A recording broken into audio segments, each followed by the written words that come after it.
A very warm welcome to you out there. I'm glad to have you join us. It is another Democracy Day and another year just gone by in the life of the Buhari presidency. In total, 6 years have now been spent, 2 more to go. How far so far in the implementation of the next level agenda of the governing APC? This is the focus of this special edition of NTA Exclusive. My name is Adam Musambo, and my guest is none other than the President, Commander-in-Chief of the Armed Forces, Federal Republic of Nigeria, President Muhammadu Buhari. Your Excellency, thank you for this opportunity. Thank you very much. Let's begin this way. From what you are seeing and hearing, and from what you have been able to accomplish so far since coming to power, how will you describe Nigeria today? Well, I want Nigerians to be fair to this administration. They should reflect seriously at the time we came in, especially relative to Northeast and South-South. Where we are now, it's in time reachability. Resources, how much were we producing? Or the previous administration before we came was producing 2.1 million barrels a day, average, at the price cost of $100 American per barrel.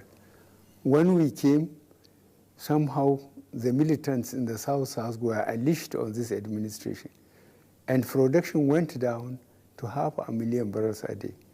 Again, the market, the oil market collapsed. So I would like Nigerians to reflect on those in terms of resources and time. And I believe we haven't done very badly. Just recently, Your Excellency, you read a riot act warning those killing security personnel and burning critical national assets that they will be treated in a language they understand. That's a coded statement. What do you really mean, Your Excellency? Well, what I mean, how can you go to police station, kill the police if they are there, loot the armory, and burn the place? What do you want to achieve? Go and open prison and allow criminals that have been tried through the legal system and let them loose on the society. And then how can government sit aside and allow that confusion to be perpetrated? All they need is confusion, and no government can allow confusion. Look at the NSAS incident in Lagos. The previous governor of Lagos State bought 200 buses to complement the transportation in Lagos. And he built a complex involving railways. But they went and burned them. The present governor made an album and came to see me. I said, thank you very much. I took the album, put it in my archives, and I told him to tell the Lagosians to walk, because we don't have the money. After an administration bought 200 buses, some people to come and burn it, so let them walk. So do you mean fire for fire? More than that, we will arrest them. What I hope to arrest them, try them, give them very bad publicity, and then jail them, so that people will know that if they behave, they will not get away with it. So in response to that, some Nigerians accuse you of playing what they call double standards, that insurgents, bandits, and kidnappers were never threatened in such a manner.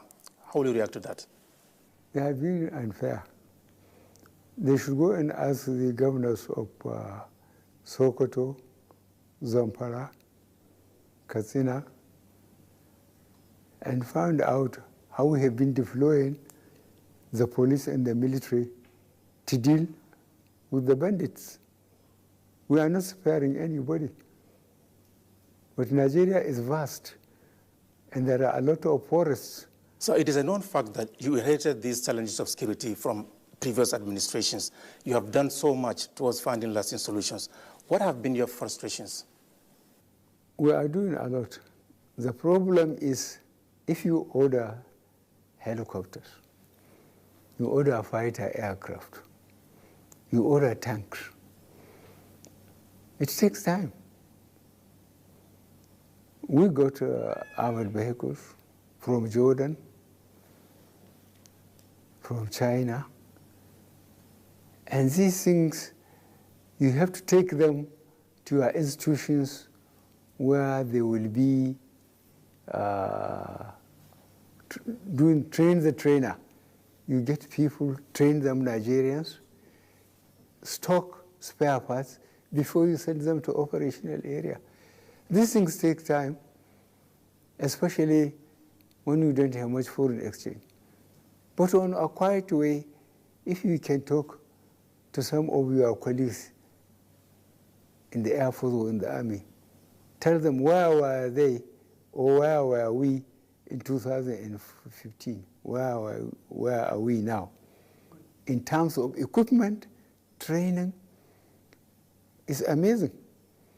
But no, we will never do well with those who want to oppose us. The Nigerian elite ought to give more time to what the effort the government is doing to physically secure the country, improve the economy, and stop corruption. And Nigerian elite know that we campaigned both in 2015 and 2019 on security, because it's just common sense. You have to secure a country or an establishment to manage it properly. So number one thing is security. Number two, economy. Employment, a lot of youth that are unemployed. And then fighting corruption, making sure that the regulations we have on the ground are followed to the letter. No shortcuts. Recently, Your Excellency, arrests have been made in respect of those allegedly financing terrorism. What will you say is their motive, and how do you intend to deal with the situation? Their motive is that they are made irrelevant.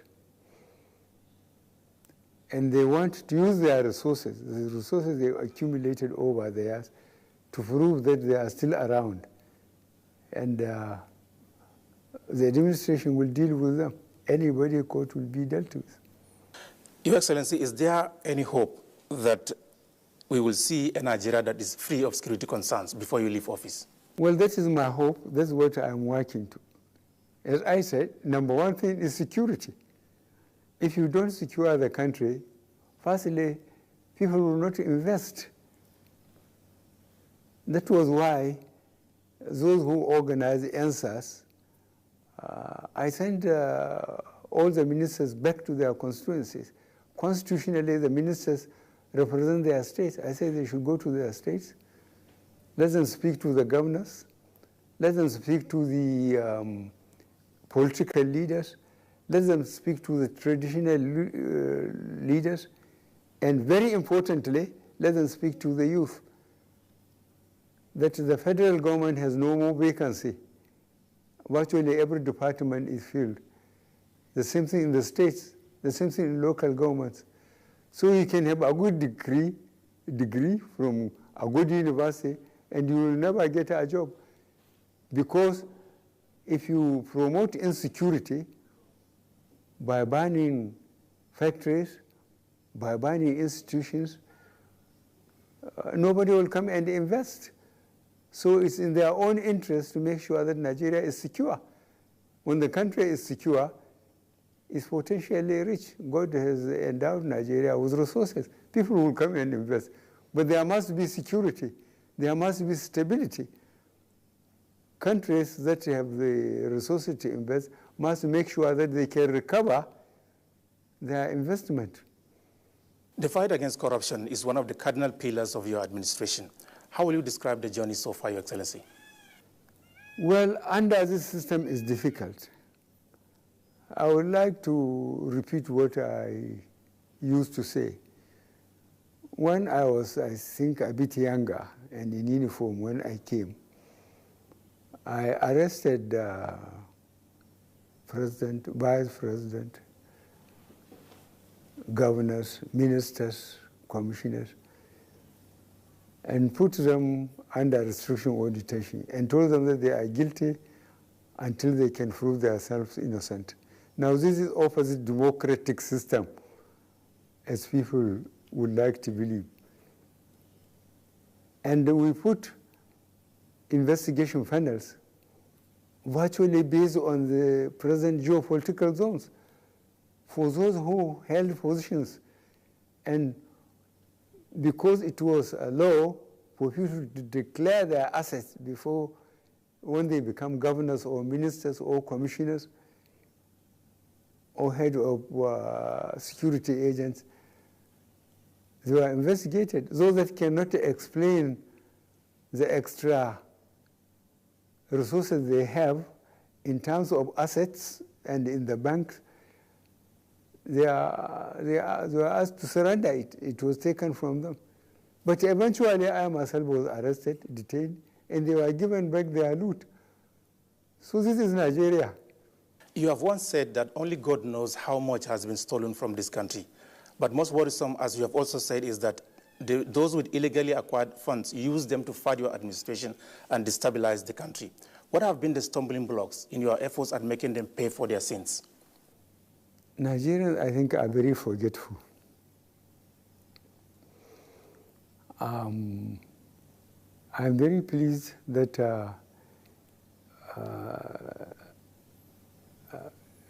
the majority of Nigerians, what I believe, think that this country, this administration, under the circumstances, are doing their best. But, it's a capital but, people whom was appropriated funds,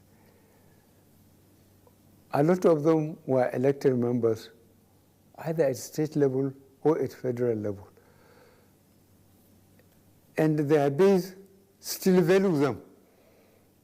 You can accuse them or even try to prove that when they were elected members of the House of Reps and they were given ministries and so on, they had only one house and maybe a wife.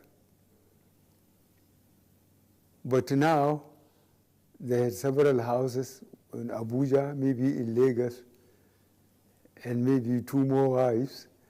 So really, if you try to work out their legitimate salary vis-a-vis their expenditures, they will be embarrassed.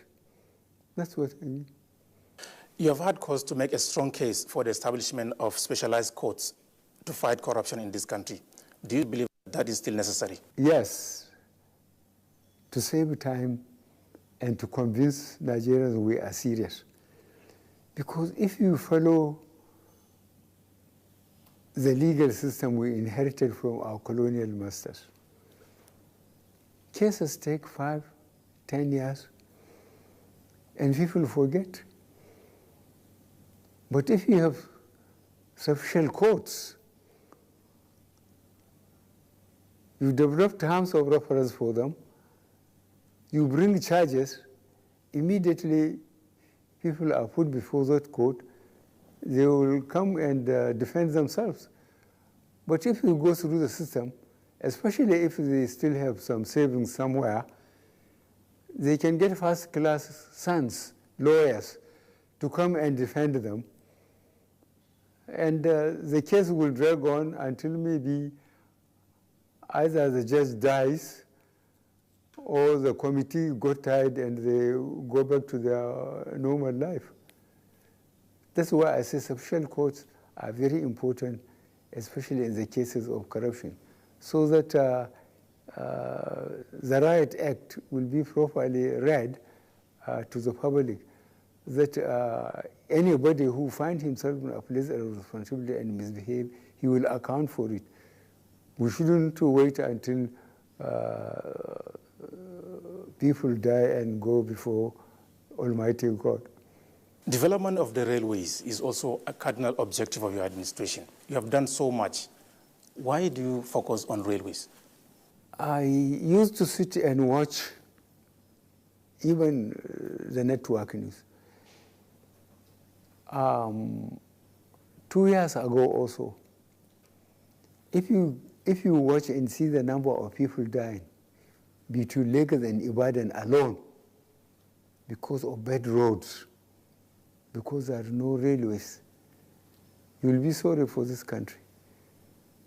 That was why I made up my mind that one of the priorities is to make sure that the roads and the rails are rehabilitated. And tell me, which country developed without infrastructure, roads, rail, and power? We have to get this correct. And those who are going about this country know that this administration has tried in terms of rehabilitating roads, in terms of rehabilitating the railway, in terms of increasing power. Relative to the resources and the time, we haven't done badly for those who want to criticize us objectively. So are we likely to see major cities of the country connected by rail? Yes, we are planning that. We are planning that. And we are grateful to China Republic. They have agreed to help us, and they are helping us. And we are doing our best. And now we'll go and ask people that used to travel between even Lagos and Ibadan, how much ease this development has brought to them.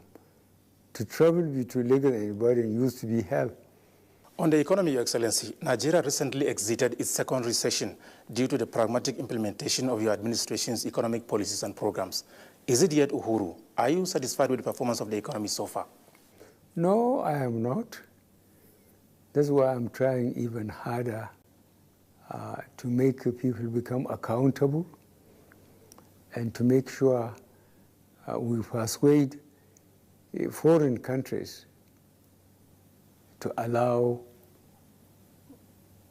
their multinationals to develop more confidence in Nigeria and come and invest. When they develop more confidence in Nigeria, they will come and invest. That will give us employment, that will provide us with goods and services, and the chain, right from the farms upwards, will be great, and that means a lot of employment. And this is our problem: large population, young population, unemployed population. You promised to diversify the economy. How will you describe your efforts so far? Well, you could recall, and if you don't, the business people and the smugglers will recall, we closed the borders with Benin Republic and with Niger. With Niger, we have 1,500 kilometers border with them, from Lake Chad to Benin Republic. And there are business people that order things from Niger, but for Nigerian market. We closed the borders, we stopped importation of food. We know if you have to come, that you shouldn't give a sterling to anybody who is importing food. Let us eat what we produce. We made sure that you can only come through the port. Through the port, you pay customs. Before you go and buy other sterling, dollar, or whatever at the market, because central bank will not give you money to go and import food. And when they come back, they cannot compete with local producers. So that encourages a lot of people to go back to the land. There are people who left air-conditioned office and went back to the farm. And that was positive for Nigeria. Now our own rice is fresh and is available and is competitive in the market. I think this is one of our major successes. You're also doing so much in fertilizer production. Why fertilizer? Yes, because we want productivity. And productivity means that people can get food, basically, And we have to empower the farmers. Fertilizer used to be very scarce, used to be very expensive. We made sure it's available in all local governments can afford fertilizer. And I'm telling you, we made a lot of progress. If we haven't taken that initiative, we would have been in trouble. Why? Because, as I said, the petroleum industry has almost collapsed. We are not earning as much as we used to. And if we don't have the money to buy it, and we couldn't farm it, if we get 50 million people hungry, we'll be in trouble. So we made sure that we made it available, and the response was very, very good, as you know. Let's talk politics now. Unlike other political leaders, you came out so early to announce that you are not going to stay a day longer after the termination of your administration. Why come out so early to announce that? Well, I hate fraud in any form. If I haven't made this statement and made it absolutely clear that I have sworn to uphold the Constitution, and the Constitution said you can't do more than 2 terms. I have sworn. I had the first term, and before the first term, I went to every local government in this country, all the 774 local governments. The second term, I went to every state, 2019. And I made a remarkable observation. The amount of people that came to see me in every state across the country were more than anybody can buy or force. So I am very pleased that Nigerians deliberately made an attempt to understand me, and that I will stand by my oath of office, that I will serve this country honestly and diligently. In the last 7 months, Your Excellency, 2 PDP governors have defected to your party, the governing APC. Does that give you hope that the governing APC will return power in 2023? Yes, we are preparing APC to remain in power for as long as possible, in the sense that we said registration of members from bottom to top, from polling unit to ward, to local government, to state, to here in Abuja. We want to have a reliable number of people registered in APC in every state of the country. And we are going to give this a lot of publicity, because the success of this administration will depend on the survival of APC after we left. There's no use that we leave and then we leave, with the party. The party should continue. You still have 2 years to go in the execution of your mandate. Describe for us the kind of Nigeria you would like to hand over to your successor. I would like to hand over a secure, prosperous, confident Nigeria to whoever succeeds me. This is very important, because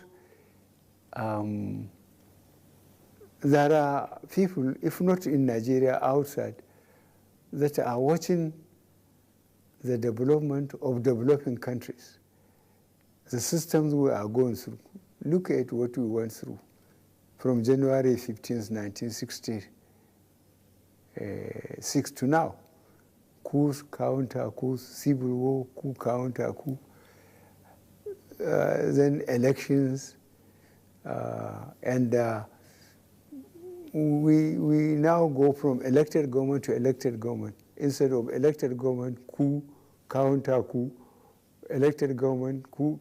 So we are settling down with a multi-party democratic system. And If that is honestly pursued and supervised by current administrations, is the best thing. Allow people to choose which individuals and which party to run their affairs. It's very respectful to ordinary people. But if you make it big man's party, only the rich and so on, then the security cannot be guaranteed.